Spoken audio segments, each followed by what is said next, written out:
बच्चों हेलो बच्चों, let's read the question. तो यहाँ पर आपको 3 क्वेश्चंस दे रखे हैं। Question number 1 is what is the approximate density of a human body. Human body की अप्रोक्सीमेट डेंसिटी क्या है। Second is what is the approximate volume of a human body. Human body की अप्रोक्सीमेट वॉल्यूम कितनी है। And third is estimate the magnitude of the buoyant force on the human body due to air displaced by it. और तीसरा यहाँ पर पूछा गया है कि buoyant फोर्स का मैग्नीट्यूड कितना होगा ह्यूमन बॉडी के ऊपर। सो यहाँ पर हम की कॉन्सेप्ट लिखेंगे सबसे पहले कि जो हमारा buoyant फोर्स होता है वो कितना होता है। एफ ऑफ बी का जो फॉर्मूला होता है वो हमारा होता है रो इंटू वी इंटू जी, जहाँ पर रो हमारा डेंसिटी है, वी हमारा वॉल्यूम है और जी हमारा क्या है, एक्सेलरेशन ड्यू टू ग्रेविटी है। सबसे पहले हम क्वेश्चन नंबर 1 की बात कर लेते हैं, जहाँ पर आपको डेंसिटी पूछा गया है ह्यूमन बॉडी की, अप्रोक्सीमेट डेंसिटी। तो जैसा कि हम जानते हैं कि बहुत सारे लोग ऐसे हैं जो वाटर में फ्लोट नहीं कर पाते हैं, बैरली बहुत फ्लोट कर पाते हैं। तो यानी कि इससे ये पता चल सकता है कि जो ह्यूमन बॉडी की डेंसिटी है वो वाटर की डेंसिटी के इक्वली होती है, यानी कि अप्रोक्सीमेट वैल्यू वही हो जाएगी हमारी। Since most people can बेयरली float in water,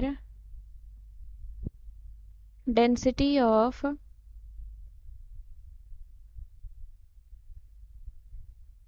human body is about the density of water, density of water। और वाटर की डेंसिटी कितनी होती है हमारी, 1000 किलोग्राम पर मीटर क्यूब होती है। तो यही हमारी ह्यूमन बॉडी की अप्रोक्सीमेट डेंसिटी हो जाएगी। सेकंड आपको पूछा गया है कि वॉल्यूम क्या है, अप्रोक्सीमेट वॉल्यूम। तो हमें पता है डेंसिटी इज इक्वल टू क्या होता है हमारा, मास अपॉन वॉल्यूम। तो यहाँ से वॉल्यूम का फॉर्मूला क्या हो जाएगा, वॉल्यूम इज इक्वल टू आ जाएगा हमारा mass upon density. Mass upon density, average mass जो होता है ह्यूमन बॉडी का वो 75 kg होता है और डेंसिटी हमने अप्रोक्सीमेट देखा ही है कि 1000 है। सो डिवाइड बाय 1000 तो हमारा कितना आ जाएगा, 0.075 मीटर क्यूब। ये हमारा अप्रोक्सीमेट वॉल्यूम आ जाएगा। थर्ड क्वेश्चन में हमसे ये पूछा है कि buoyant फोर्स का मैग्नीट्यूड हमें एस्टिमेट करना है, ह्यूमन बॉडी का निकालना है। तो buoyant फोर्स का फॉर्मूला पता है हमें कि कॉन्सेप्ट में मेंशन किया है, v इंटू रो इंटू जी।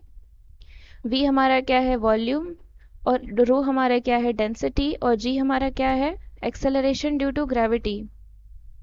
और जो एयर की डेंसिटी होती है वो कितनी होती है, डेंसिटी ऑफ एयर हमारी होती है 1.29 किलोग्राम पर मीटर क्यूब।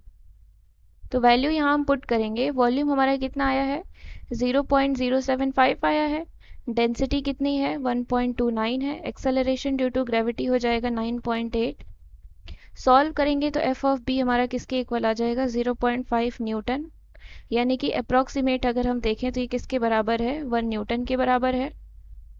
तो यहाँ पर हमारा जो मैग्नीट्यूड आ गया इसका वो 1 न्यूटन आ गया। I hope you understood it well. Thank you and best of luck.